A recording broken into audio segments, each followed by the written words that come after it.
Grit Branded with Brett the Lovebird, fellow associate of mine, preacher, connoisseur of what? What? We'll get there eventually, ladies. Just give us a minute. We let him out of the room for 5 minutes. Well, let's talk about how you become a legend. Okay. And I know this is going to be tough to some degree, but I got you just like you got me every day. Okay? Randy Bird, a man that speaks volumes to so many people, and I don't ever want to talk about him like he's gone, because he's not really gone to us. He's still with us. He put things in us, and obviously he's your father. But I'll never forget the first time I attended. I didn't get to attend many of y'all's rodeos because it's my birthday time. You know, he's celebrating all that, doing all that dumb stuff. But I'll never forget the first rodeo I attended, and he was on that gray mare. Mm-hmm. Him, that smile, and proud. Mm-hmm. Didn't look like he had a disability to me. No. I mean, so when I was 9 years old, my dad had a wreck, single truck accident. He wasn't by himself. He had his good old cow dog Rooster with him, blue heeler that he ran around with all the time. And my mom and dad got divorced when I was 5 years old, and they love each other. They couldn't live together. Sure. And they always made me a priority. And at the time, I didn't understand that. I do now as an adult. So my time with Dad was limited, but when I did have time with him, it was always high quality. And he was a determined guy for sure. He was a glazer, so he would weld up all the red iron on the high-rise buildings in Dallas, and then he would put the glass in as well. And back in the late 70s and early 80s, I don't know that OSHA was as big as it is now. There's pictures of him doing headstands on I-beams 70 stories up, and there wasn't a harness, there wasn't a rope in sight. It was a cool Polaroid, literally a Polaroid picture. And somewhere along the way, he became a high-functioning addict and alcoholic. And he loved the rodeo lifestyle. He grew up calf roping and just absolutely loved it. And him and my uncle together. And that part that got in his blood never left. He always wanted to rodeo and be a part of the Western heritage. He really just loved that part of it. And so he'd gone to a cut, and I think he'd won that day. He was 31 years old. He was in the prime of his life. He was a foreman at Haley Greer as a glazing company. Had all the esteem and success that a fellow would want, and traveled around rodeoing a bunch. And so he loved cutting as well. He'd won a cutting that day. I think he'd gone to a rodeo a day or two before and had won the bareback. He liked the bareback ride. And they wanted to go celebrate him and his best friend Jubbers. And so they go down to Southern Junction, the famed Southern Junction. Sojo. Tons of debauchery. Sojo can claim. That's ruined some lives and Yes, birthed a lot of lives. Yeah, created some birthed a lot of lives. So he was no stranger to Southern Junction. And he only lived 15, 20 minutes away. And they go out and they celebrate just the way that you think they would. And he drove Jubbers home, dropped him off, and Jubbers told him in the window, rolled the window down and leaned inside of it and said, "Hey, had a great day. It was an awesome night. We'll do it again." And Dad said, "Absolutely, man. I'll talk to you later." And they roll the window up. This is back in the roll-up days. And he gets going down the road, and he wasn't but a mile from the house. And he had a brand new dually Ford truck. He was so proud of that thing. But Rooster, the cow dog, was always in the truck. So what he would do when he was glazing, he'd be so many stories up. And if there was it could be $10,000 worth of tools in the back of his truck, well, you can't climb down 70 stories quickly. And so a Rooster would camp out underneath the toolbox. And if anybody, I don't care who it was, if you reached in the back of that truck, you did not come back with everything you started with. And so Rooster was the protector. So he was always in the truck, never not in the truck if Dad was in the truck. And so Rooster went to Sojo as well. He just camped out in the parking lot. And so they were on the way home. This brand new truck, this brand new toolbox. He hadn't installed any kind of carpet or indoor-outdoor carpet on top of the toolbox. And so Rooster began to slip and slide a little bit, riding on top of the toolbox as he was going around the gentle bend in the road. Wasn't far from the house. A mile from the house. And he sees Rooster in the side mirror just scratching to stay on. He didn't want him to fall out. And he wasn't going crazy fast. And he just, in his the frame of mind he was in, he's like, you know what I'll do?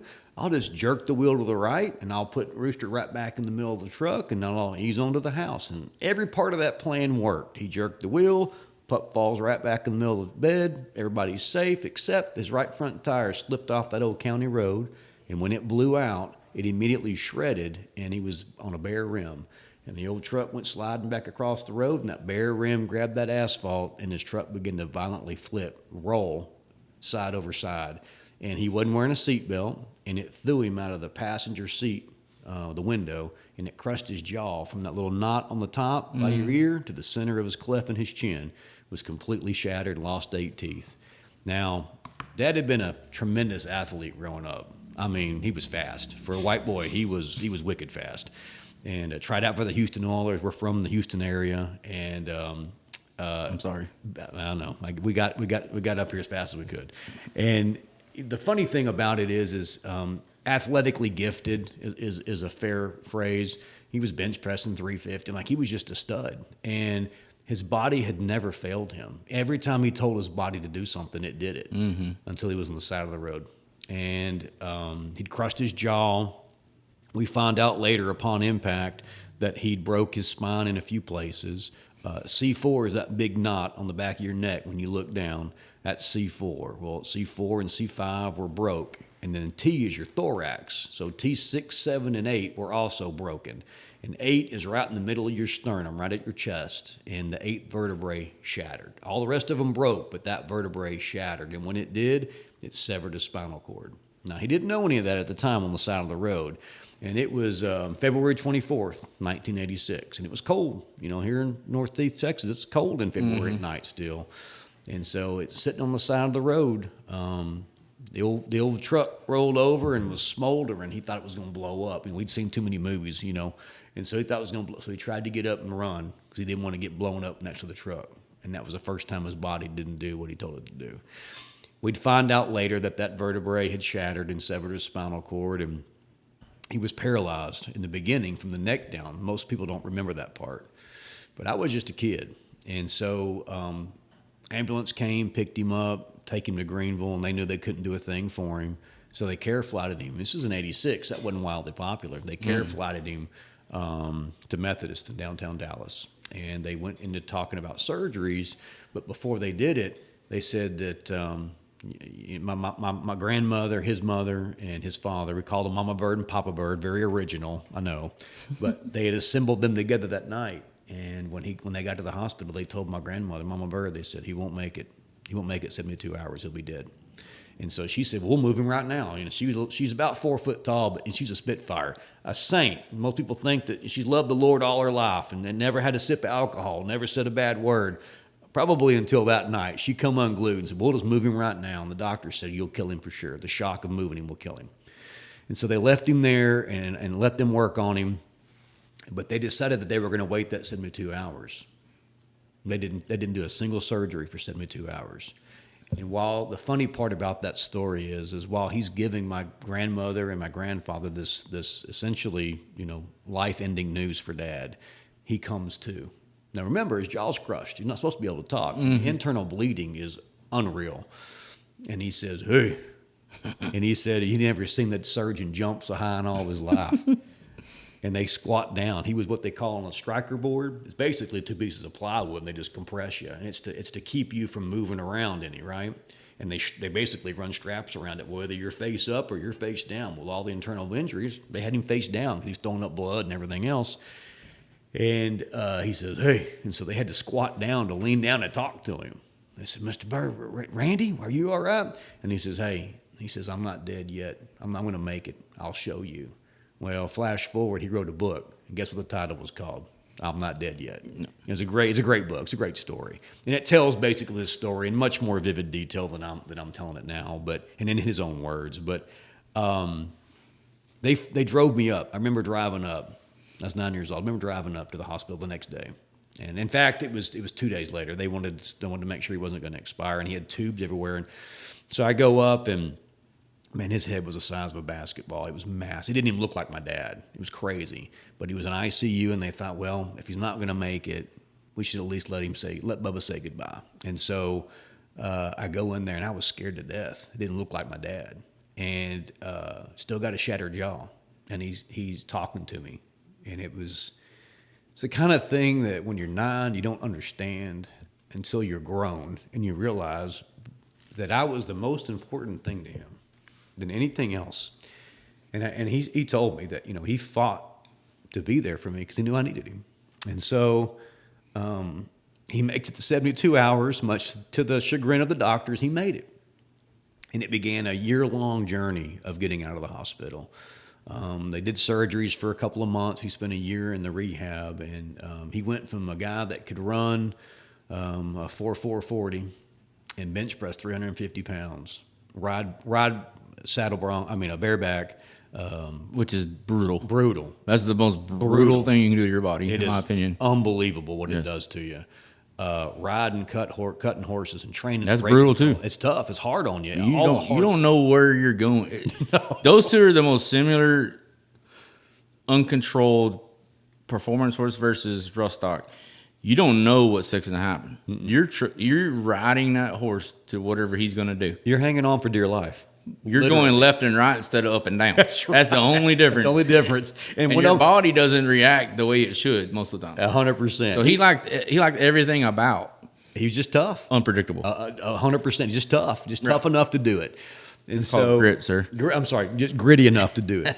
And so he's talking to me and tells me, don't worry, Bubba. It's going to be all right. It's going to be all right. And so he spent a year in the rehab. He came out skinny as a rail, the size of your wrist, all over. And I remember my mom telling me when he got back home that he needed me. And so my uncle, his wife, his kids, they uprooted from Houston, and they came and they lived in Dad's house when he'd built in Caddo Mills. And they stayed for quite some time to make sure that he was going to be all right. And then Mom let me move in with him so that I could be there to help him and be with him. And so he decided he had this entrepreneur's spirit. I really liked that about him. And he tried to invent things. He thought he was going to walk again. He was convinced he was, right? I remember one of the wild inventions he made was a motorized bicycle, which sounds crazy, stationary. And so what you would do is you would sit in it and the motor would make your legs go. Well, he was trying to replicate working out, and the muscles would actually react to that. But what he found out was his passion in riding horses was the best therapy for folks that have paralysis. It's called hippotherapy. Your hips actually move in a position that simulates walking. It's the closest thing to walking you can do is riding a horse. It's called hippotherapy. Huh. And so he's like, well, I want to ride again. And hippotherapy, because they weren't going to be able to hold him on. So when I told you his neck was broke, he was initially paralyzed from the neck down. All they could do was blink and talk. He couldn't reach out. Oh, really? And when they fused all that and got it all back together, swelling goes down, he got feeling in his hands and he got movement in his hands. So, I mean, he felt, that's the thing about Dad that's really cool. Even though nothing worked from his sternum down, basically from the chest down, he couldn't feel a thing. But he could use his hands. And he could rope. He could team rope again. He couldn't calf rope. He said, I would have tried. He said, but getting off and tying one would have taken me a really long time. I wouldn't have been competitive. So he said, I'll do the next best thing. I'll team rope. I was like, great. So he says, I'll invent a saddle. So he invents a saddle that's got a high back, and it's got pad and foam. And the first one looked like a stadium seat chair. It is an old Billy Cook. Anybody from Northeast Texas that knows anything, Billy Cook is a legend. Yes. And loved Dad. Did he really? He loved Dad. That's awesome. Loved Dad. And so Billy Cook, he had an old Billy Cook saddle. He broke all his colts in. He took it and he drilled holes and he run a couple of rods up and put kind of a backer on there, and so he could, and then made what would become ultimately the first demo model of the Randy Bird therapy saddle. And it had some kind of a harness strap thing so he couldn't fall off. it got refined, and the model got better and better as each rendition and version came out. And eventually he came out with one that looked just like any other saddle, except that it had a really high cantle in the back, about the middle of your back. Thick foam, tempered foam, so it wouldn't compress all the way, so no sores. And what he called a belly band. It was about 8 to 10 inches wide, and it would go through. It was sewed in on one side, go through a big ring on the other, and it had Velcro, and it double backed. And he always said he could get out if he ever got, in a wreck. But listen, I tested every saddle and every new horse on that saddle. You wasn't coming out quick ever. So, but he never got in a blow up, which is good. And he started riding again. And man, it sparked what would become 38 years since he'd been hurt. 38 years of a life that he thought was gone. There were 2 years he thought that life was completely gone. And when I tell you that he embraced the cowboy lifestyle, I mean embraced. Moved to West Texas, wanted to live amongst the real cowboys, and did it. And he was an inspiration to a lot of people because of that grit to keep going, and wanted the passion that you have and whatever it takes to get there. But what I remember was when we started riding a bunch is that he started roping a bunch. I didn't know anything. I was a city kid. I didn't know come here from Sikkim. Now I'm on a 15-acre ranch, which is not massive, but was certainly big to me. He starts riding, and they start roping a bunch. And I was about this point, flash forward, I'm probably 13 years old. And I realized that when we were going to rope steers, what that really meant was I was going to catch them, push them, wrap them, and then sit on top of that stupid chute and open it for the next 4 hours. And then I was going to push them back up one final time, unwrap them, feed them, and turn them loose. So after a summer of that, I decided right before the summer, I had about a school year, I guess, of that. I decided to tell Dad, I said, hey, I want to learn how to rope. He says, that's awesome, man. I've been praying about that. I'm so excited. But first, you got to learn how to ride. And so I began a summer when I was 13 years old of how to actually ride, breaking colts and the whole thing, ultimately getting myself into a position where I could team rope, just so I didn't have to ride that stupid tractor seat on top of the chute, turning steers loose. It's amazing what motivates you when you're 13 years old. And man, I'll never trade it. We run up and down the roads together, team roping together, until I graduated high school. We were together all the time, a couple of nights every week, every weekend. The stories and the time that I had with him in those moments, I'll never trade them. They were awesome. And so Dad was an inspiration to a lot of people because he showed them that even though it may look like it's impossible for you to accomplish something, you still can. Sure. And so he was always, so my granddad, Papa Bird, he was a pastor. Mama Bird's daddy, we called him Paul, he was also a pastor and a deacon at the church and taught. He comes from a long line of people that had a very strong faith. And he felt like, I found out later, that he'd been called into the ministry at some point in his teenage years, and he simply ran from it. When he ran and did a great job at it. If you wanted to have a good time, you called Randy Bird, and he would accommodate that good time. And I could tell you stories for hours about some of the antics he got into, but that's all right. That's not what's really important. What really matters, though, is that on the side of the road, he came back and realized that he needed God. And I know that sounds a little bit cliche when you're at the bottom of the barrel and you got nowhere to look but up, but God really embraced him in a way that I think most people that ever took the time to know him could understand how genuine that was to Dad.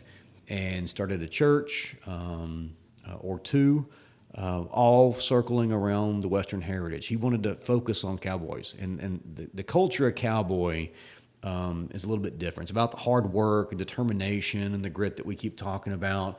But there's also a lot of hell raising and sleeping through Sunday mornings, and this comes with the territory. Letting people be people. And he really felt like that was the place for him to make an impact, to make a difference.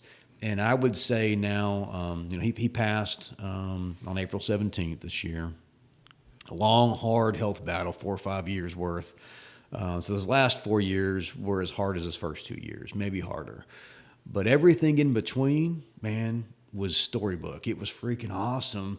I wasn't Brett Bird for a very long time. I'm still not to some people. I'm Randy Bird's son. Yeah. And that comes with a lot of great memories and a lot of great stories, and I wouldn't trade one of those things. Let's talk about who you call. I've met both your moms. I know you do get some from your original mom. Yes, I do. There's some about you. Once I met her, I was like, "Whoa, okay, this ain't all All Randy. making This sense. ain't all Randy. This ain't all Randy's fault." But the love between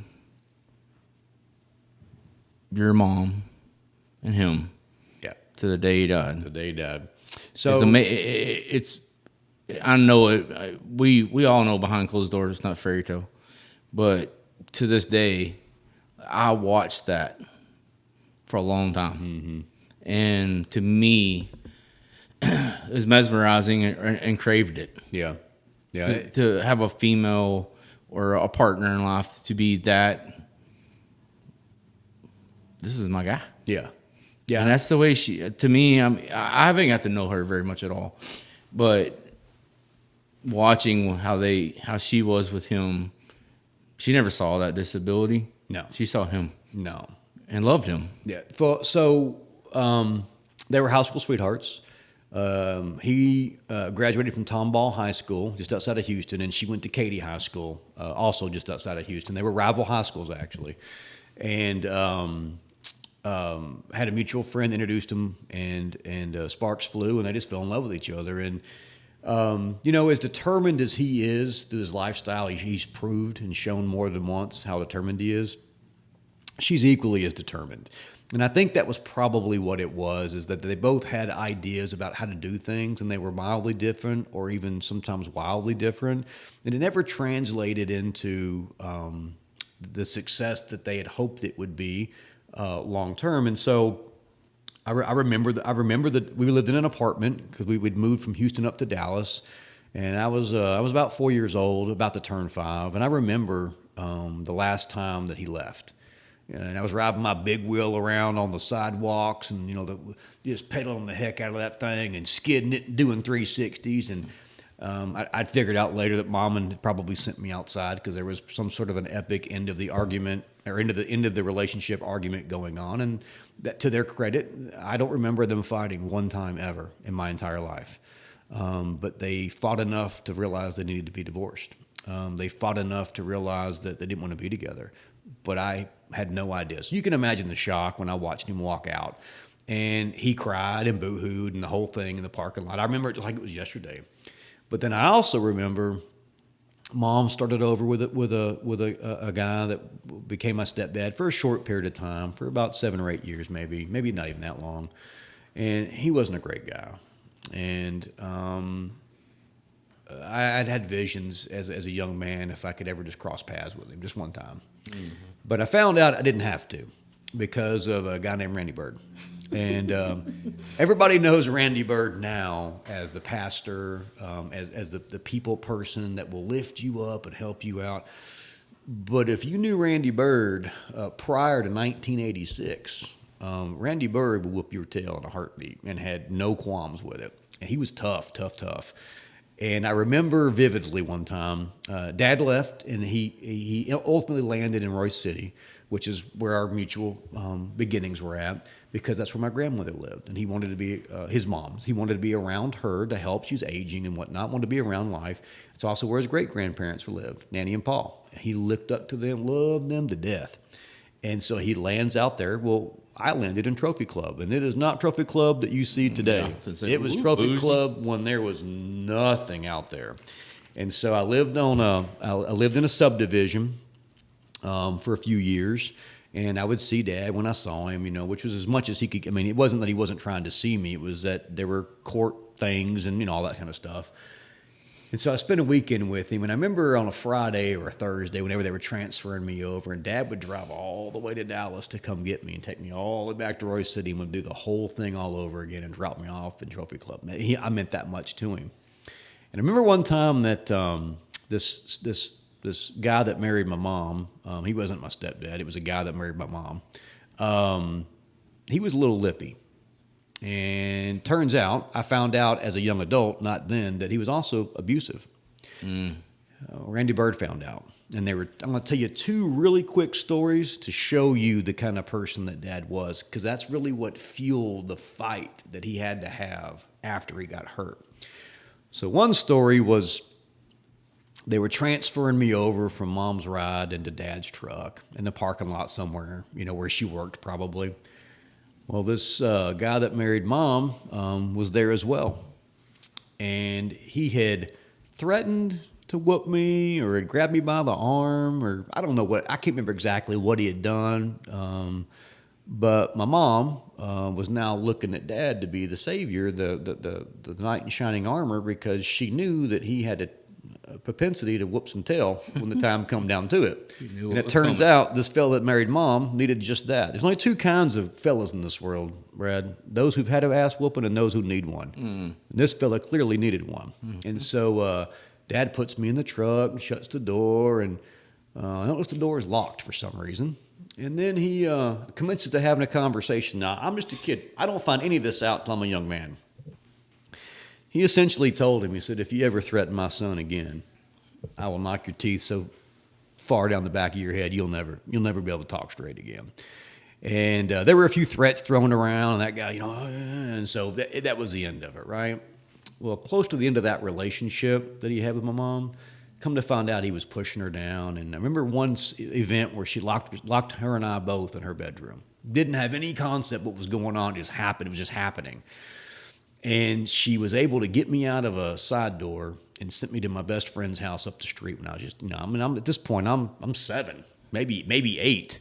And she calls Dad in a panic. Now remember, Dad's in Royce City, Texas, essentially Caddo Mills, truth be known. And we're in Trophy Club. And he is in a Ford Dually. He loved them Ford Dualies. He made it from his house to my mom's house in about 45 minutes. I don't know what speed laws he broke, but I think he broke them all. And I don't know any of this is happening. I'm at a friend's house now, but he jumped sideways up the front yard of that Dually truck and kicked the front door open. And of course, the guy's gone. He don't want no part of that. That shows you they'd been divorced for 2 or 3 years at that point, maybe even 4 years at that point. And he still did all of that because he knew that I was hers, and what was mine was important to him. And so she was a part of that story. And so it just goes to show you the tenacity that he had a lot of fight, man. And so when he gets hurt and the doctor says you're not going to make it 72 hours, that's why he spoke with a shattered jaw and was tough enough to go, hey, I'm not dead yet, I'll show you. It's that same fight, man. So flash forward to the point where he's riding, he's roping. Man, we were talking about bulls and the PBR, and you got bulls that are in the PBR World Finals. Well, the predecessor to the PBR was something called Super Bull. And Super Bull had a promoter that had heard about Dad, had flown into DFW, drove out to interview Dad, watched him ride his horse, said, I need you to be an intermission act for me in between. They'd buck 50 bulls on Friday night and 50 bulls on Saturday night. And in between each one of those nights, they'd buck 25 and 25 and have an intermission. At the intermission, Dad would saddle up and go entertain and ride around and show the saddle he'd built, and that anything's possible, no matter what the doctors tell you that you can't do it, you can do it. He'd take the bridle off and ride around the arena, all kinds of crazy stuff, right? Well, that was the predecessor to what would ultimately become the PBR. And so we traveled around doing that kind of stuff, and it was exciting to see. To me, he was just Dad. I didn't realize how awesome he was until I got older. He was just Dad. People talk about how much of an inspiration he was. Think about living with him. Every day there was something new going on. It was always a really cool experience to grow up with him. And so he's doing that, and then he decides his dream was to be in the PRCA. Now, remember, he'd able-bodied. He never got in the PRC. Now, nothing works from his chest down. He earned his PRCA rookie card. And so we were talking earlier about going down to the Coliseum in Fort Worth. Well, they used to have PRCA rodeos every weekend. Guess where we were at? Every single weekend. You're talking about the Mule Alley and the barn and all that stuff, buddy. I have walked up and down that street, I can't tell you how many times. And so every Friday night, we'd go down to the rodeo in Fort Worth, and that's a pretty good haul from home. And he traveled around a little bit in the Southern Circuit and did some rodeos and stuff. Never had wild success from a monetary standpoint, man, but had wild success in terms of motivation. I can't tell you how many cowboys still know him by name. Right, but he got a card. He got a card. I mean, that's hard to do when you're able. Yeah, he was on the cover of PRCA News, something he thought would never happen, and it was an accomplishment that he was so proud of. He had it framed and hung on his wall till the day he died. Rightfully so. Rightfully so. And so we did all kinds of cool stuff, man. All kinds of cool stuff. Each and every Tuesday, catch a new episode of Grip Branded as we dive into stories from all walks of life in the hopes of you discovering what your grit is.